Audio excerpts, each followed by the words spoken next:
Cirebon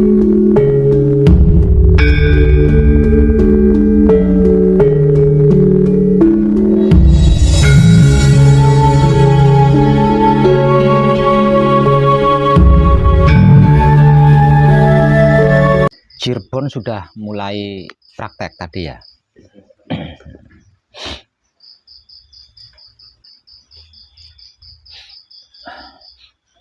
Lah untuk semuanya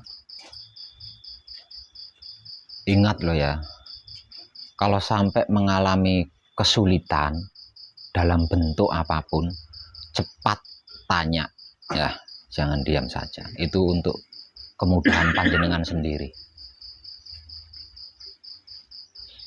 Sebenarnya kalau entah itu di dalam patrap atau di luar patrap atau ketika samadhi sampai mengalami kesulitan, cepat, jangan nunggu waktu, cepat tanyakan.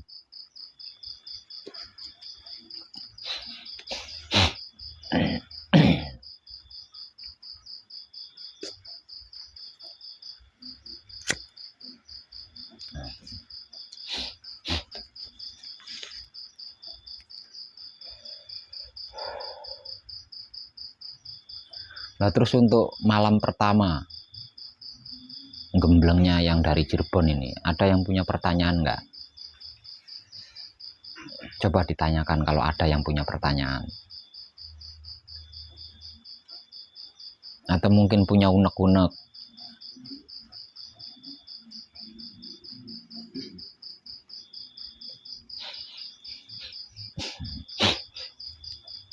Ada? Ada apa enggak? Belum ada.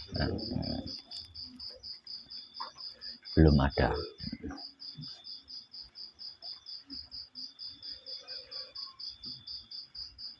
Inti lakunya kita, inti lakunya kita atau intinya dari laku kita adalah kesadaran.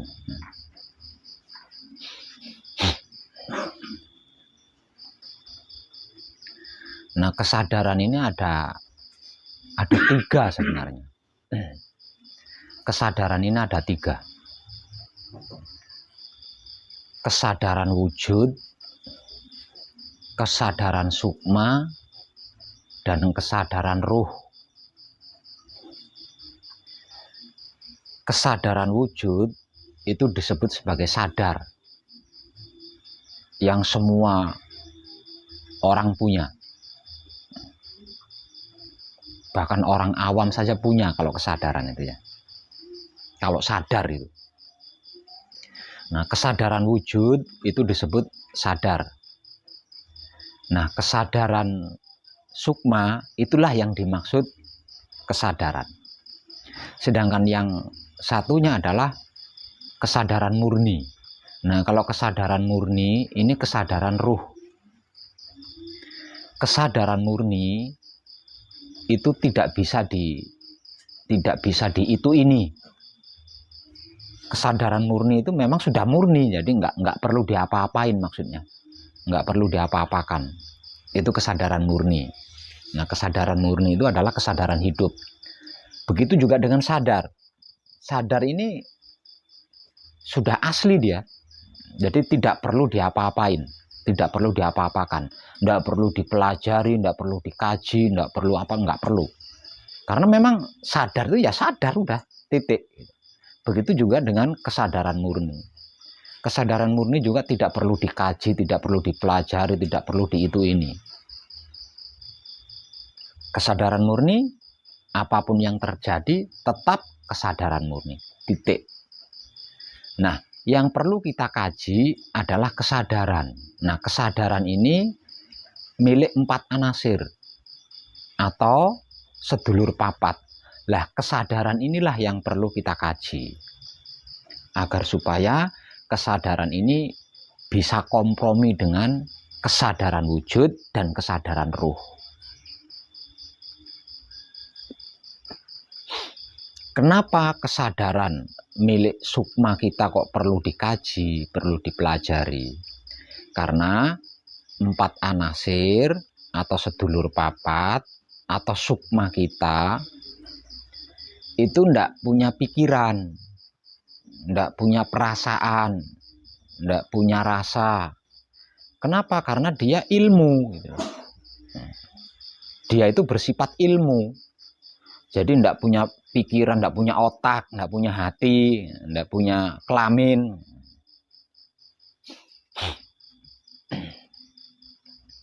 Nah, dikarenakan seperti itu, 4 anasir kita itu ndak tahu, tidak tahu mana yang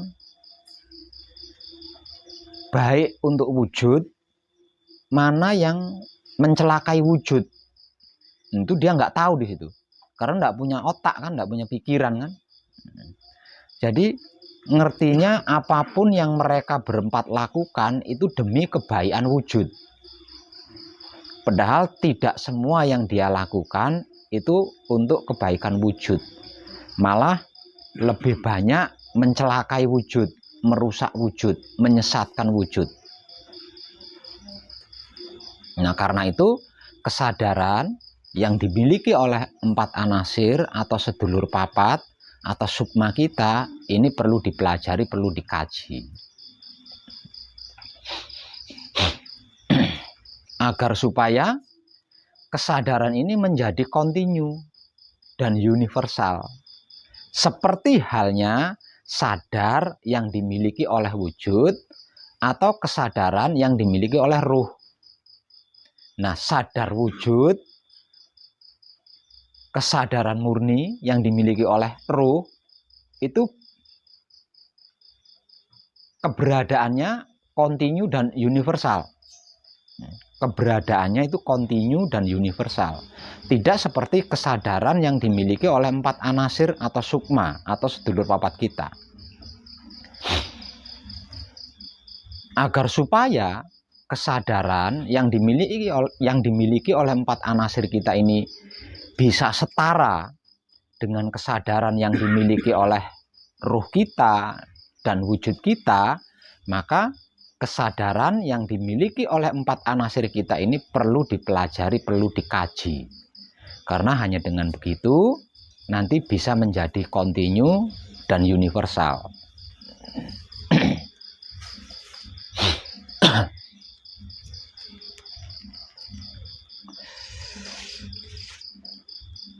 Pentingnya mengkaji dan mempelajari kesadaran dikarenakan kesadaran ini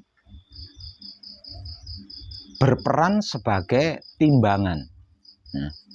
Berperan sebagai timbangan atau berperan sebagai pikulan.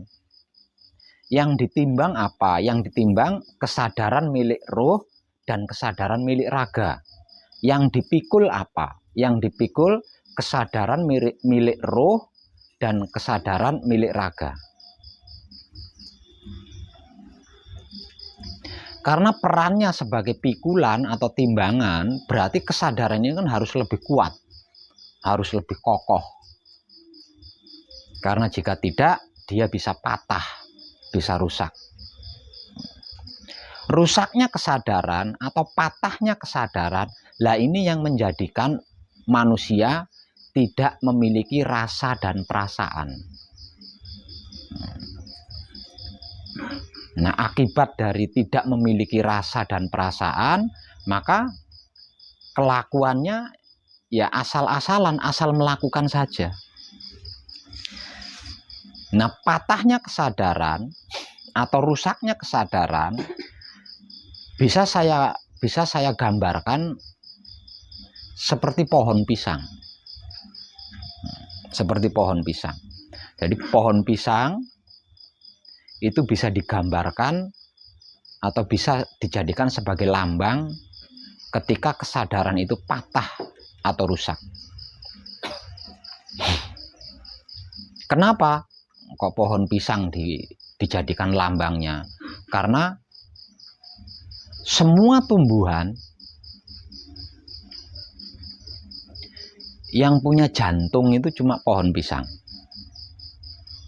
Nah, dari semua tumbuhan yang punya jantung itu pohon pisang. Tapi apakah pohon pisang memiliki hati? Nah, itu. punya jantung tapi tidak punya hati. Jadi nggak ada nuraninya, nggak ada rasa dan perasaannya.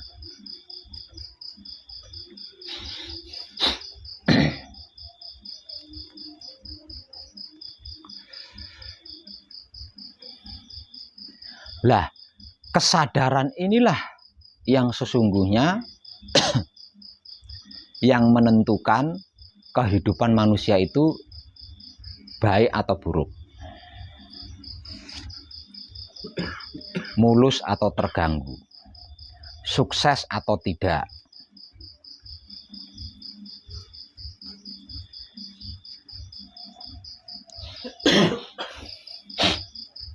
Karena itu perannya sebagai timbangan atau pikulan.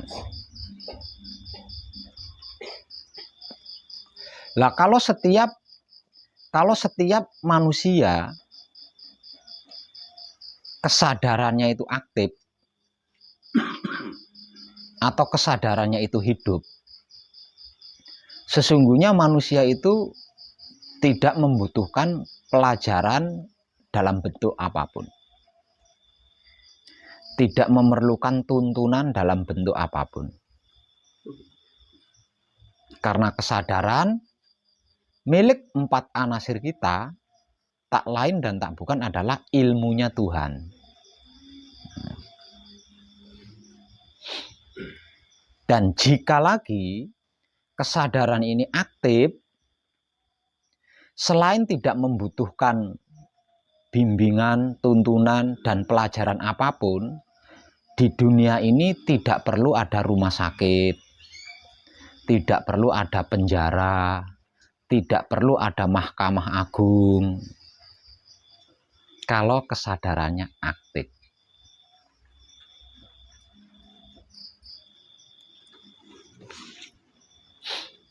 Namun kenapa sekolahan menjadi ada, pondok pesantren menjadi ada, mahkamah agung menjadi ada, penjara menjadi ada, rumah sakit menjadi ada? Dikarenakan nyaris tidak ada manusia hidup yang memiliki kesadaran. Sehingganya untuk bisa melakukan apapun itu dibutuhkan orang lain. Misal lupa, kalau tidak ada orang lain yang mengingatkan, tidak bisa ingat sendiri. Itu dikarenakan tidak aktifnya kesadaran.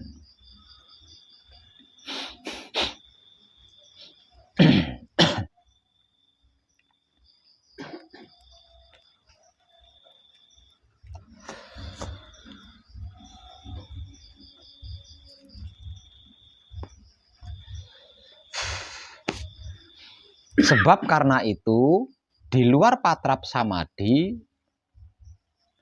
panjenengan menikmati rasanya seluruh kelakuan panjenengan dengan kesadaran cinta kasih sayang, bukan dengan kesadaran ego, pamrih, arogan. Hanya dengan seperti itu, kesadaran yang dimiliki oleh 4 anasir ini akan menjadi kontinu, akan menjadi universal. Karena hanya dengan kesadaran kontinu dan kesadaran universal, 4 anasir kita atau sedulur papat kita atau sukma kita itu bisa kuat selaras mengimbangi kesadaran milik raga dan kesadaran milik ruh. Karena kesadaran milik raga ini kontinu dan universal. Begitu juga kesadaran milik ruh. Kesadaran milik ruh itu juga kontinu dan universal. Lah, kesadaran milik 4 anasir ini yang ada kalanya kontinu, ada kalanya tidak. Ada kalanya aktif, ada kalanya tidak. Boro-boro universal. Aktif saja hanya kadangkala. Nah, agar supaya bisa mengimbangi kesadaran milik ruh dan kesadaran milik wujud, maka kesadaran milik 4 anasir ini harus dikaji, harus dipelajari. Nah, cara mempelajari atau teknik mempelajarinya yang paling mudah, paling ringan, dan tanpa syarat apapun adalah hanya dengan menikmati rasanya seluruh kelakuan kita sendiri dengan kesadaran cinta kasih sayang. Hanya dengan itu.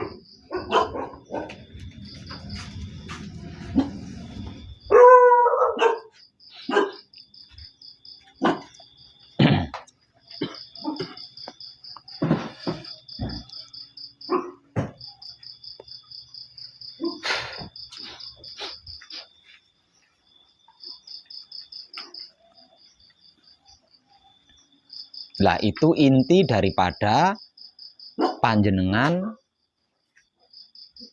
menikmati rasa dari seluruh kelakuan panjenengan sendiri. Itu intinya di situ. Maksudnya di situ. Jenengan bisa paham belum tadi? Nah, kalau belum paham, tolong bertanya ya. Kalau belum klik, tolong bertanya. Ini saya yang minta tolong ini. Harusnya panjenengan yang minta tolong sama saya.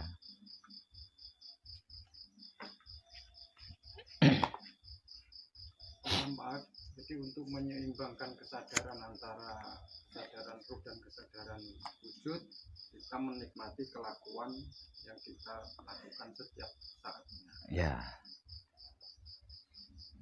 Karena hanya dengan begitu kesadaran sukma kita akan menjadi kontinu dan universal.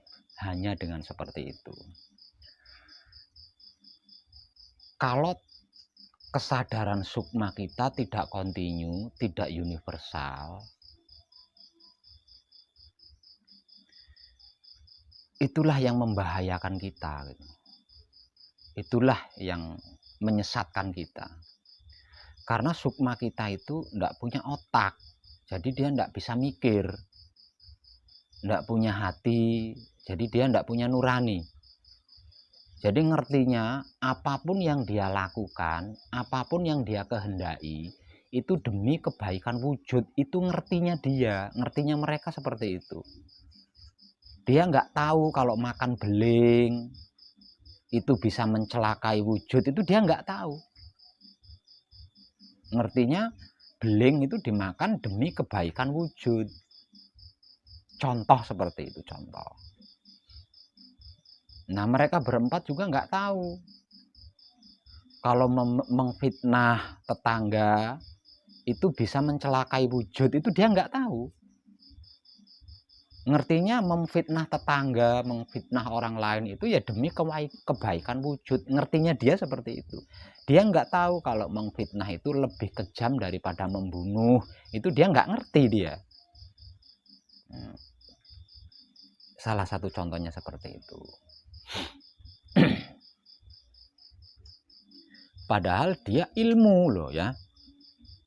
Jadi 4 anasir kita atau sedulur papatnya kita itu adalah ilmunya Tuhan. Jadi dia sangat luar biasa. Hanya saja dikarenakan kesadarannya itu tidak kontinu, dikarenakan kesadarannya itu tidak universal, maka ilmu ini justru menjadi senjata makan tuan. Ilmu ini justru menjadi senjata makan tuan. Senjata kita tapi mencelakai diri kita sendiri. Itu dikarenakan tidak ada keselarasan antara kesadaran ruh dengan kesadaran wujud. Kesadaran ruh yaitu kesadaran murni. Itu kontinu dan universal. Sedangkan kesadaran raga yaitu sadar. Itu juga kontinu dan universal. Bahkan ketika tidur saja, kesadaran raga kita itu aktif. Ketika kita tidur, kesadaran raga kita itu tetap aktif. Itu buktinya kalau kesadaran raga itu kontinu. Nah, kalau perlu bukti, ketika jenengan sedang tidur pulas, dicubit yang kenceng, yang keras, tetap jenengan akan terasa lalu terbangun. Itu bukti kalau kesadaran raga kontinu. Tidur sepulas apapun, ada suara yang melampaui batas telinga, kaget, bangun. Nah, itu bukti kalau kesadaran raga itu tetap aktif walaupun raganya sedang tidur. Nah, yang terkadang aktif, terkadang enggak, bahkan terkadang sama sekali enggak ada. Nah, itu kesadaran sukma atau kesadaran sedulur papat kalimopan, sedulur papat atau 4 anasir kita. Nah, untuk itu kesadarannya harus kontinu, juga harus universal agar setara dengan kesadaran wujud dan kesadaran ruh.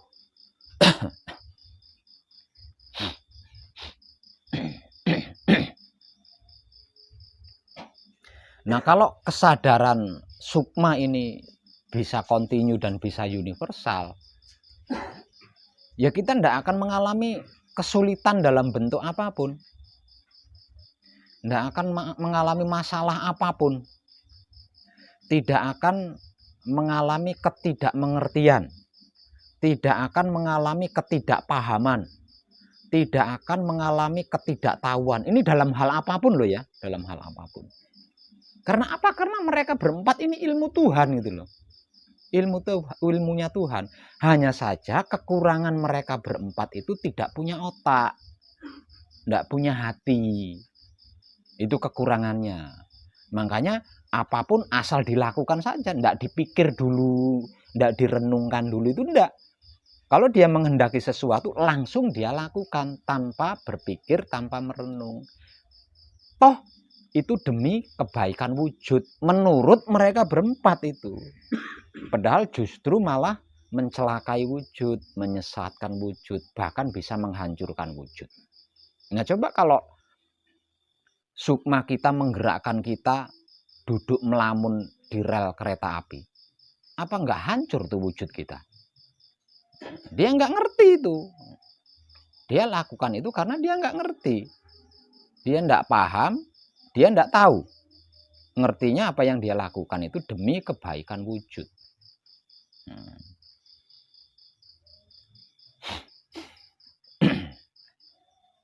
Bahkan tidak berhenti di situ.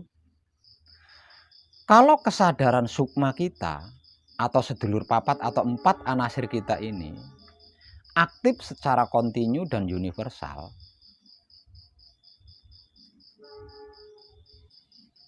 tidak perlu ada sekolahan,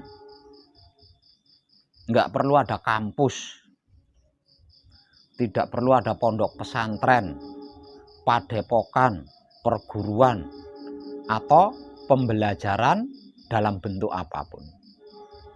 Kenapa? Karena mereka berempat ilmunya Tuhan gitu. Karena kan mereka berempat ini ilmunya Tuhan, ya sudah pasti melampaui kecerdasan makhluk manapun.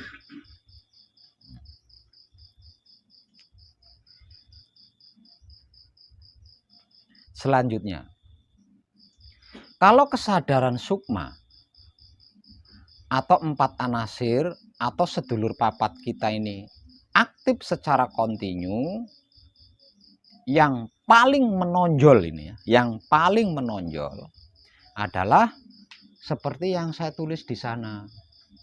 Bisa membawa diri, bisa menempatkan diri, bisa menyesuaikan diri, dan bisa menjaga diri dimanapun dia berada. Nah, kalau setiap manusia hidup bisa membawa diri, bisa menempatkan diri, bisa menyesuaikan diri, dan bisa menjaga dirinya, coba masalah apa yang tidak bisa dia selesaikan? Masalah apa yang bisa menyentuh dia? Itu yang paling singkat loh ya. Itu yang paling singkat. Jadi yang saya tulis di sana itu ringkesnya atau singkatnya, secara singkatnya. Nah, itu membawa diri, menempatkan diri, menyesuaikan diri, menjaga diri itu kalau dikupas luas loh ya. Itu luas. Dan keempat-empatnya itu terkait dengan kehidupan di dunia. Nah, kalau setiap manusia ya, Setiap manusia bisa membawa dirinya sendiri dimanapun, bisa menempatkan dirinya sendiri, bisa menyesuaikan dirinya sendiri, bisa menjaga dirinya sendiri.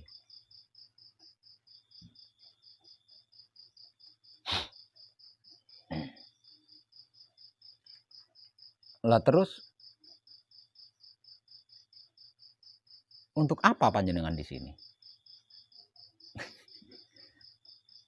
Lewong panjenengan tanpa kesini sekalipun sudah bisa 4 perkara itu. Untuk apa sekolah? Tanpa sekolah sekalipun panjenengan sudah bisa melakukan 4 hal itu.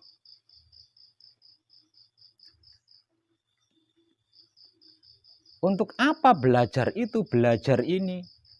Agar supaya bisa itu, bisa ini. Lawang tanpa belajar pun panjenengan sudah bisa.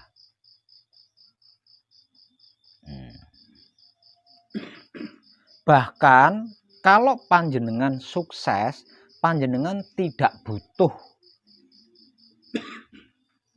ART, tidak butuh asisten rumah tangga. Karena apa? Karena kehidupan panjenengan sudah bisa sendiri gitu loh. Sudah bisa sendiri. Kenapa orang sukses kebanyakan, semua orang sukses, bisa dikatakan semua orang sukses, pasti punya asisten rumah tangga, kerja punya asisten kerja. Apapun dilakukan oleh asistennya, karena dia tidak bisa melakukan sendiri. Dia tidak bisa melakukan sendiri.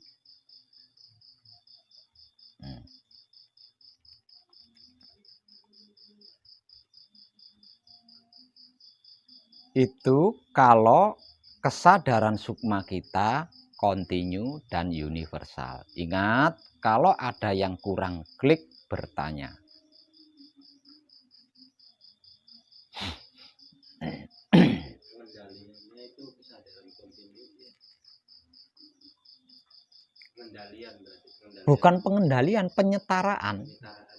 Itu tidak perlu dikendalikan, dia otomatis bekerja sendiri.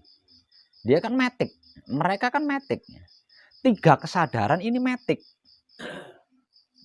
Namun satu di antara 3 kesadaran ini yang maticnya kadang hidup, kadang enggak. Nah, itu kesadaran sukma. Nah, kesadaran sukma. Jadi kesadaran sukma itu pemalas. Sukma kita sesungguhnya itu pemalas. Males itu sukma kita. Selain males, dia juga gampang lupa. Ya. Selain malas, mereka berempat juga gampang lupa. Lah bagaimana lagi lah wong enggak punya otak, enggak punya hati. Makanya harus kontinu. Kalau enggak kontinu dia lupa. Makanya harus dikontinukan. Kalau tidak dia lupa. Itu kelemahan dia itu. Jadi kelemahan dia itu secara simpel tidak punya otak, tidak punya hati. Itu dia. Mereka berempat. Nah, dikarenakan mereka berempat ini tidak punya otak, tidak punya hati, maka harus dikontinukan terus gitu. Harus diaktifkan terus. Jangan sampai off. Jangan sampai nonaktif. Karena kalau sampai nonaktif, kalau sampai off, harus diaktifkan lagi. Dia tidak bisa aktif sendiri gitu loh. Dia tidak bisa aktif sendiri. Nah, itu kekurangan mereka berempat. Bukan kelemahan ya, tapi kekurangan mereka berempat itu di situ.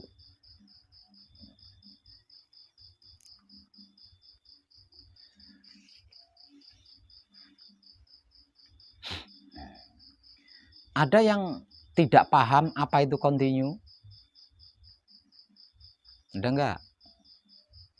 Ada enggak yang enggak paham apa itu universal?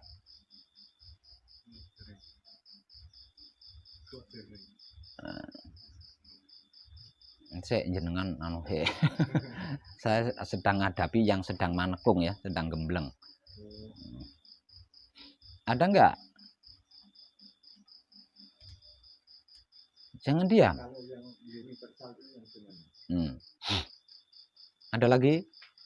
Yang diam berarti paham kan? Sekarang saya nanya, apa itu continue?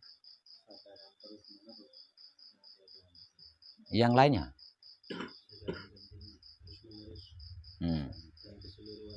Nah terus yang lain coba. Nah kalau kesadaran universal, ini berarti jenengan paham, baguslah. Jadi kesadaran kontinu itu kesadaran yang tidak berhenti. Kesadaran kontinu itu kesadaran yang tidak berhenti, kesadaran yang tiada hentinya. Kesadaran yang tidak ada hentinya, tidak ada berhentinya, tidak ada putusnya. Itu yang dimaksud kesadaran kontinu. Nah, kalau kesadaran universal adalah kesadaran yang tidak memilih. Kesadaran yang tidak memilih, kesadaran yang tidak menilai, kesadaran yang tidak membedakan, kesadaran yang tidak menghakimi. Itu kesadaran universal.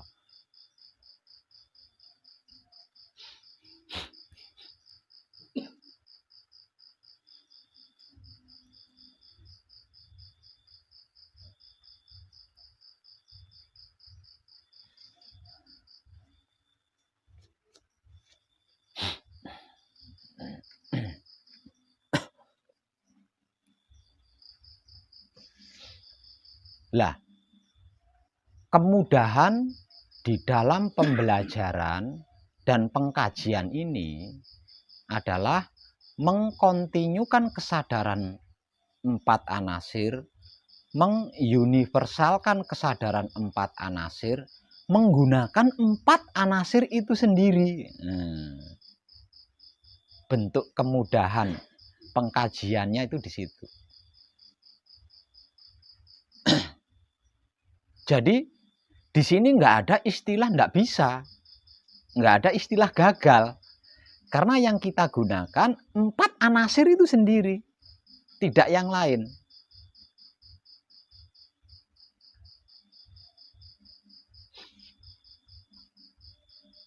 Lah, tinggal kitanya mau apa enggak gitu loh. Tinggal kitanya mau apa enggak. Kalau mau pasti bisa, kalau mau pasti berhasil. Karena enggak ada istilah gagal di situ. Mau apa Pak Web? Ya mau menikmati rasanya seluruh kelakuannya sendiri itu tadi. Dengan cinta kasih sayang. Dan itu gratis kan? Enggak ngeluarin tenaga, enggak ngeluarin keringat, enggak pakai sesaji kan? Juga enggak pakai japa mantra, enggak pakai. Itu uniknya. Kalau tidak menggunakan 4 anasir itu sendiri, jenengan belum tentu mampu. Misalkan menggunakan puasa, ada yang merasa mampu puasa? Menggunakan ube rampe atau sesaji, ada yang suka? Enggak gampang ya. Selain menggunakan 4 anasir itu sendiri tidak gampang, tidak ringan. Dan bisa dipastikan di zaman sekarang ini mahal harganya. Kalau tidak menggunakan 4 anasir itu sendiri.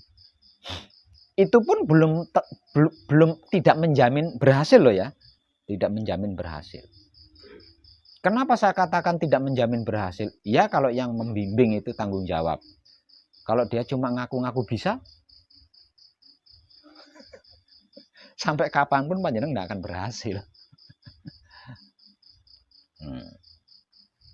Karena apa? Karena siapapun dia yang sudah berhasil nglungguhake 4 anasir atau sudah bisa berhasil sudah bisa ndunungake 4 anasir atau manunggal dengan 4 anasir, sudah pasti 4 perkara itu paling ringkes loh ya, sudah pasti 4 perkara itu.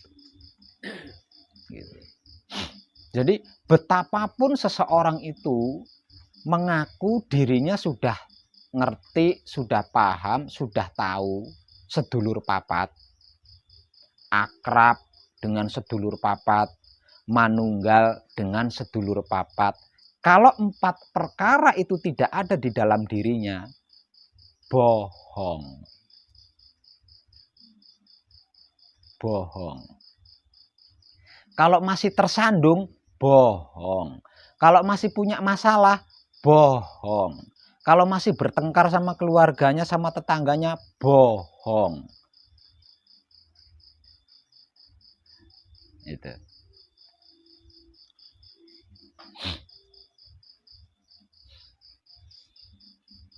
Itu sulitnya itu di situ.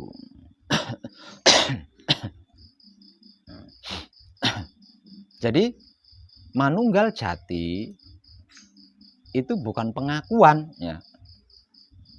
Jangan tidak bisa seenaknya mengaku saya sudah manunggal jati. Harus ada prakteknya, dan hasil prakteknya itu harus mendamaikan. Hasil prakteknya harus menenteramkan. Hasil prakteknya harus membahagiakan. Hasil prakteknya harus menguntungkan. Kalau panjenengan berani sudah manunggal jati, yang berarti sedulur papat kalimo pancernya sudah manunggal. Jadi sebenarnya gampang gitu ya, mencari teman seperjalanan spiritual di dalam laku manunggal itu gampang. Tinggal jenengan memperhatikan aja kehidupan orang tersebut yang menurut kabar mumpuni. Nah, kalau orang yang menurut kabar itu mumpuni, panjenengan lihat dengan mata kepala panjenengan sendiri, ada 4 perkara itu di dalam dirinya. Benar itu. Benar, dekati dia. Itu kadang sampean. Tapi kalau kelakuannya masih amburadul, nah itu cuma ngedebrus saja dia, itu cuma ngaku-ngaku aja itu.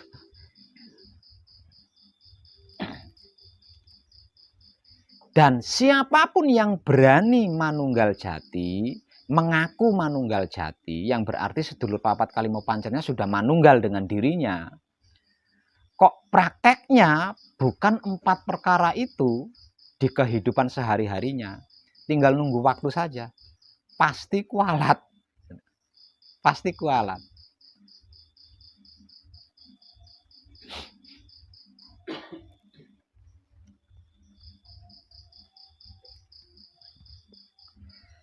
Nah, jika pemahaman ini sudah jenengan ngerti, kalau pengertian ini sudah panjenengan pahami, nanti panjenengan akan mengalami kemudahan ketika berusaha menikmati rasa seluruh kelakuan panjenengan sendiri dengan kesadaran cinta kasih sayang, itu panjenengan akan mudah di situ. Karena ada sambutan. Dari 4 anasir kita itu ada sambutan gitu ya, ada sambutan. Kenapa mereka berempat menyambut? Karena mereka tahu itu kekurangan mereka. Kekurangan mereka berempat itu adalah 4 perkara menikmati rasanya itu tadi. Ya, dikarenakan ada sambutan dari mereka berempat di dalam diri kita, maka kita mempraktekannya itu bisa mudah.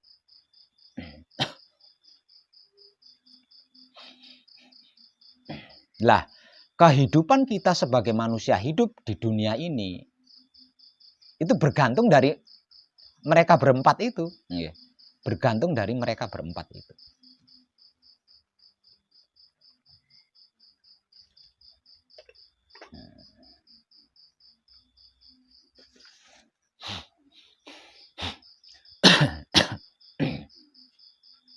Jadi di luar patrap samadhi, ketika panjenengan menikmati rasanya kelakuan panjenengan sendiri, satu, bersungguh-sungguh dan berhati-hatilah. Semakin panjenengan bersungguh-sungguh, Semakin panjenengan berhati-hati, semakin tidak ada yang gagal ternikmati rasanya. Semakin tidak ada yang gagal dinikmati rasanya, panjenengan nanti akan semakin akrab. Dengan 4 anasir ini panjenengan akan semakin akrab. Nah, kalau sudah akrab, ketika salah satu 4 anasir ini hendak melakukan sesuatu, nanti akan berunding terlebih dulu, hendak langsung melakukan gitu, hendak langsung melakukan.